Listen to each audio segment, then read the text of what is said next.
Welcome dear students to another class of IP.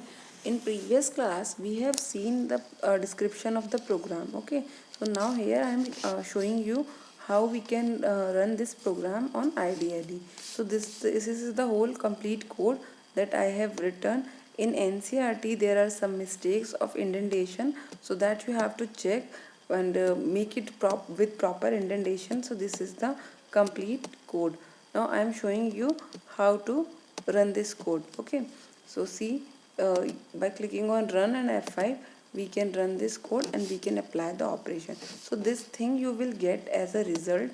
So this is the print that we are printing directly with the for loop. So this is attempt 0, 1 and 2 that we are doing with this in range function. Okay, and then after this method, this thing is generally printed, and with mylist we have printed the mylist, and these are the list operations that we have applied. So here we will write the choice.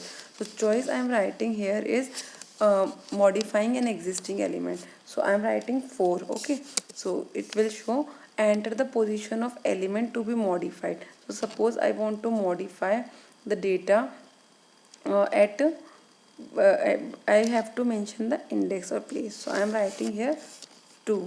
Okay, and new element I have to write. So 2 element is 16. So here I am writing 19. Okay, so element 16 has been modified. So this is the element number 2 and it is modified with the value 19. So like this it will just give you the result, and here you can write my list.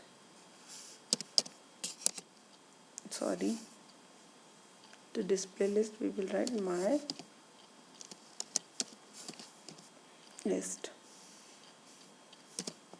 So this is my list, and here you can see the changed result. Okay, so like this you can check the operation. Similarly, if I want to append, then like this I have to write the I have to enter the choice, and then I can check the my list. Okay, so this is the result of this particular program, and you can see here these are the changes that I have made. So check the complete code from here. In this video I have shown this to you. So your work is you have to run this code and try to understand it, and if you are having any problem just ask and make proper indentation. See here, this is the same thing here, no change is required. Indentation problem is in if else if. Okay, that is elif. So see here, this indentation, this is also proper. Here this is not proper. Okay, so just make it and try to resolve this indentation problem. You can take the help of the code that is written here. This code you can check. Okay, from this video you can check. So this is all about this video. We will continue this in the next class. Okay, thank you students.